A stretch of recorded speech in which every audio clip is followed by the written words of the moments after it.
ମୋର ସମସ୍ତ OSOU Odisha state open university Sambalpur ଅଧୀନରେ 2025-26 ଶିକ୍ଷାବର୍ଷ ଲାଗି ଓଡ଼ିଆ PGରେ ନାମ ଲେଖାଇଥିବା ସମସ୍ତ ଶିକ୍ଷାର୍ଥୀ ବନ୍ଧୁମାନଙ୍କୁ SS ଓଡ଼ିଆ ଏକାଡେମୀ ୟୁଟ୍ୟୁବ୍ ଚ୍ୟାନେଲକୁ ସ୍ୱାଗତ।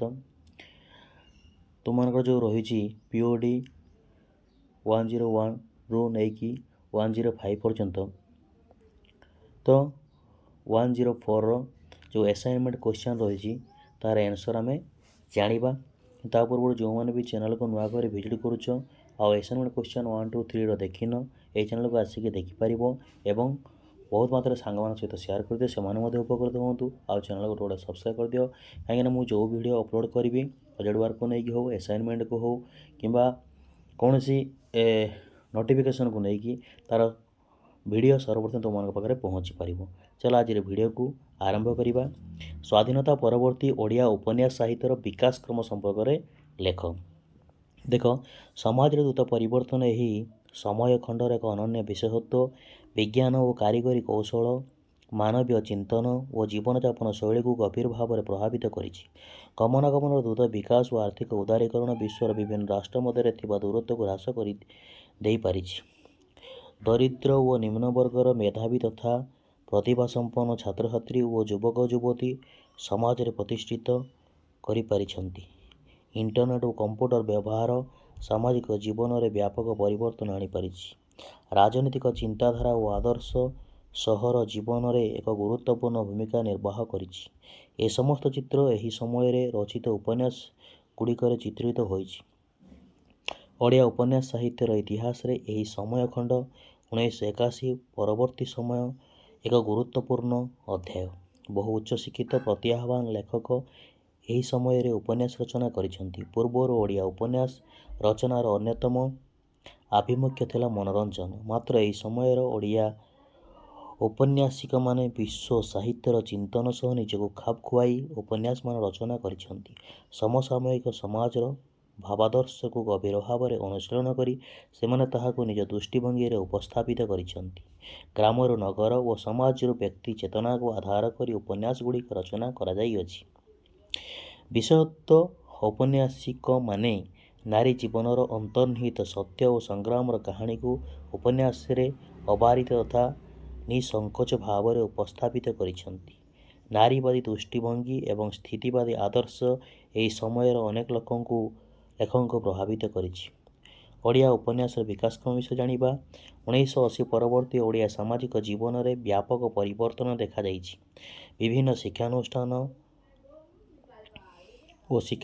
ପ୍ରତିଷ୍ଠା ଦ୍ୱାରା ସହରାଞ୍ଚଳ ସୃଷ୍ଟି ହୋଇଛି। ବାଣିଜ୍ୟ ପ୍ରସାର ଦ୍ୱାରା ଆର୍ଥିକ ଜଗତରେ ବିରାଟ ପରିବର୍ତ୍ତନ ହୋଇଛି। ଗମନାଗମନ, ମନୋରଞ୍ଜନ ଏବଂ ବୈଜ୍ଞାନିକ ବିକାଶ ଦ୍ୱାରା ସମାଜର ଶ୍ରେଣୀବିନ୍ୟାସର ନୂତନ ଦିଗନ୍ତ ଉନ୍ମୋଚିତ ହୋଇଛି।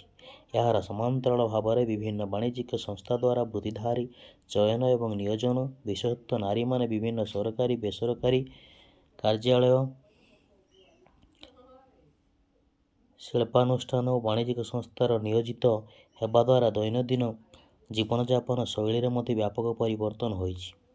ଖାଦ୍ୟପେୟ, ବ୍ୟବଧାନ ଓ ନିତ୍ୟ ବ୍ୟବହାର୍ଯ୍ୟ ସାମଗ୍ରୀ ବ୍ୟବହାରରେ ମଧ୍ୟ ବିରାଟ ପରିବର୍ତ୍ତନ ଲକ୍ଷ୍ୟ କରାଯାଇଛି। ବିଶେଷତଃ ଆର୍ଥିକ ଉଦାରୀକରଣ ସମାଜ ବିନ୍ୟାସରେ ବ୍ୟାପକ ପରିବର୍ତ୍ତନ ଆଣିଛି। ଏକଦା ଓଡ଼ିଶା ତଥା ଭାରତୀୟ ସମାଜରେ ଇଂରେଜ ସଂସ୍କୃତିର ବ୍ୟାପକ ପ୍ରଭାବ ଦେଖିବାକୁ ମିଳିଥିଲା।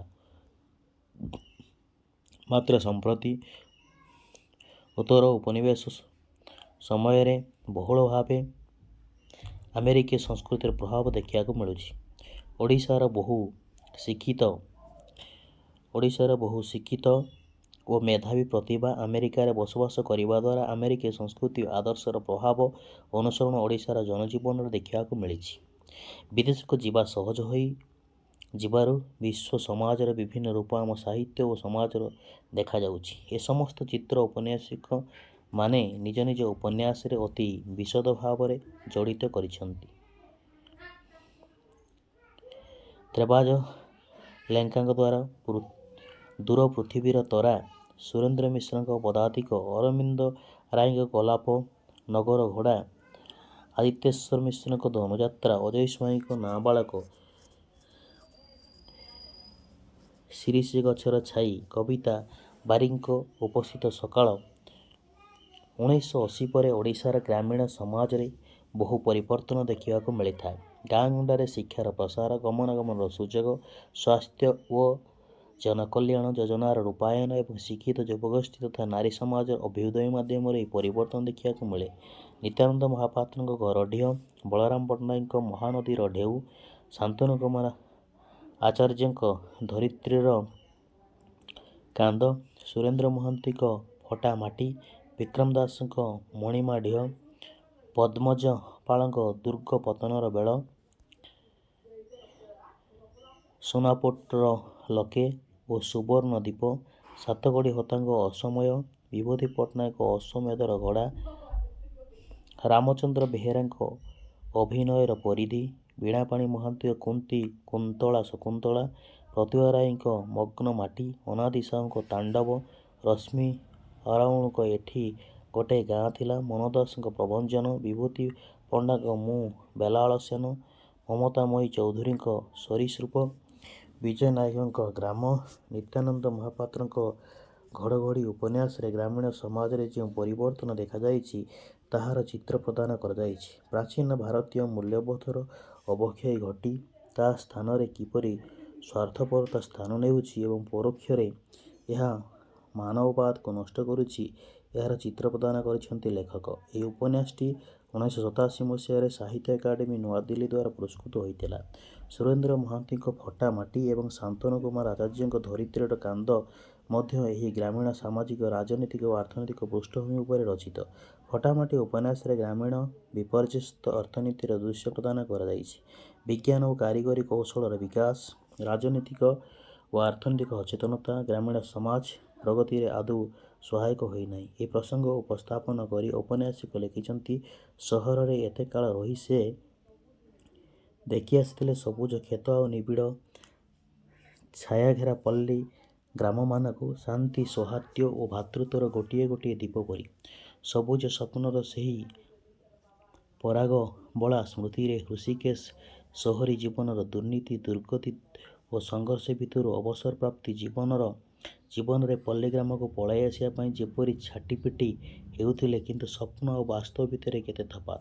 ଏହି ବର୍ଣ୍ଣନା ମଧ୍ୟରେ ସୁରେନ୍ଦ୍ର ଦେଖାଇଛନ୍ତି ବର୍ଣ୍ଣ ବିଦ୍ୱେଷ, କୃଷିର ଅଧୋଗତି ଏବଂ ରାଜନୈତିକ ଉଦାସୀନତା। ଏହି ରାଜନୈତିକ ଚକ୍ରାନ୍ତ କିପରି ବୃହତ୍ତର ସମାଜକୁ ଅଧିକ ଅଧୋଗତି ଆଡ଼କୁ ଟାଣି ଆଣିଦେଉଛି, ତାହା ଶାନ୍ତନୁ କୁମାର ଆଚାର୍ଯ୍ୟ ତାଙ୍କର ଧରିତ୍ରୀର କାନ୍ଦ ଉପନ୍ୟାସରେ ବର୍ଣ୍ଣନା କରିଛନ୍ତି। ଓଡ଼ିଶାର ବୌଦ୍ଧିକ ପ୍ରାଣକେନ୍ଦ୍ର ରେଭେନ୍ସା ମହାବିଦ୍ୟାଳୟର ଅଧୋଗତିର କାରଣ ସବୁ ବ୍ୟାଖ୍ୟା କରିବା ପଶ୍ଚାତ୍ ନୈତିକତା ଉପରେ ଶଠତାର ବିଜୟ କଥା ଶ୍ଳେଷାତ୍ମକ ଭାବରେ ଉପସ୍ଥାପନ କରିଛନ୍ତି ଔପନ୍ୟାସିକ। ଯଜ୍ଞଦତ୍ତର ସ୍ୱପ୍ନ ସମଗ୍ର ଓଡ଼ିଶାର ଯୁବ ସମାଜର ସ୍ୱପ୍ନ। ସ୍ୱପ୍ନ କିପରି ବ୍ୟାହତ ହୋଇ ସାମାଜିକ ପ୍ରଗତିର ରୁଗ୍ଣ ବ୍ୟବସ୍ଥାକୁ ଉପନ୍ୟାସଟି ଆଲୋକ ପ୍ରଦାନ କରିବାରେ ସମର୍ଥ ହୋଇଛି। ଗୋଟିଏ ସମୟ ଖଣ୍ଡରେ କିପରି ଭାରତୀୟ ମୂଲ୍ୟବୋଧ ଭାଙ୍ଗି ପଡ଼ୁଛି, ଆଲୋକିତ ଉପନ୍ୟାସଗୁଡ଼ିକର କଥାବସ୍ତୁ ଏହାକୁ କେନ୍ଦ୍ର କରି ଗଢ଼ି ଉଠିଛି। ଧରିତ୍ରୀର କାନ୍ଦ ଉପନ୍ୟାସରେ ଶାନ୍ତନୁ କୁମାର ଲେଖିଛନ୍ତି, ସ୍ୱାଧୀନତା ପୂର୍ବର ଆନ୍ଦୋଳନ ବେଳେ ଲୋକ ଭାବୁଥିଲେ ଦେଶ ସ୍ୱାଧୀନ ହୋଇଗଲେ ଅଭାବ ଅସୁବିଧା ଦୂର ହେବ, ଠକ ଟାଉଟର, ଧପ୍ପାବାଜି, ଅତ୍ୟାଚାରୀ ମୁନାଫାଖୋରୀଙ୍କ ହାତରୁ ସାଧାରଣ ଜନତା ବଞ୍ଚିଯିବେ, ଜଳାପୋଡ଼ା ବନ୍ଦ ହୋଇଯିବ, ଦେଶର ବିରାଜକ ଶାନ୍ତି, ମୈତ୍ରୀ, ଭ୍ରାତୃତ୍ୱର ସାରା ଦେଶରେ ପ୍ରୀତିର ପ୍ରବାହ ପ୍ରବାହିତ ହେବ, କିନ୍ତୁ ତାହା ହୋଇପାରିଲା ନାହିଁ। ସାମ୍ପ୍ରଦାୟିକ ବିଦ୍ୱେଷ, ଧର୍ମଘଟ, ଧାରଣାର ହିଂସାତ୍ମକ ରୂପ, ଅଭାବ ଅସୁବିଧାର ଦେଶବାସୀ ଏବେ ମଧ୍ୟ ସନ୍ତାପିତ। ବିକ୍ରମ ଦାସଙ୍କ ମଣିମା ଢିଅ ଉପନ୍ୟାସ ଓଡ଼ିଶାର ଗ୍ରାମୀଣ ଅର୍ଥନୀତିର ବିପର୍ଯ୍ୟୟ ଅବସ୍ଥାକୁ ସୂଚିତ କରିଥାଏ। ମୋଗଲ ଶାସନ ଏବଂ ସାମନ୍ତବାଦୀ ଶାସନର ପ୍ରଭାବ ସ୍ୱାଧୀନତା ପରବର୍ତ୍ତୀ ସମାଜକୁ ମଧ୍ୟ କିପରି ଗଭୀର ଭାବରେ ପ୍ରଭାବିତ କରିଛି, ତାହାର ଚିତ୍ର ଏହି ଉପନ୍ୟାସରେ ପ୍ରଦାନ କରାଯାଇଛି। ଏହିଭଳି ଭାବେ ଆମେ ସମସ୍ତ ପେଜର ଯାହା କିଛି ମୁଁ ଲେଖିଛି ତାକୁ ଲେଖିନେବେ ଏବଂ 10ରୁ 10 ବା 100% ନମ୍ବର ଆପଣମାନେ ଆଣିପାରିବେ। ଚାଲନ୍ତୁ ପରବର୍ତ୍ତୀ କ'ଣ ରହିଛି ତାକୁ ଦେଖିନେବା। ଯେଉଁମାନେ ଚ୍ୟାନେଲକୁ ନୂଆ କରି ଭିଡ଼ିଓ ନିଶ୍ଚିତ ଗୋଟେ ସବସ୍କ୍ରାଇବ୍ କରିଦିଅନ୍ତୁ। ଆପଣମାନଙ୍କର ଗୋଟେ ସବସ୍କ୍ରାଇବ୍ ମୋତେ ମୋଟିଭେଟ୍ କରିବ ପରବର୍ତ୍ତୀ ସମୟରେ ଆପଣମାନଙ୍କ ପାଇଁ ଭିଡ଼ିଓ ନେଇକି ଆସିବା ପାଇଁ।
तो এইଭଳି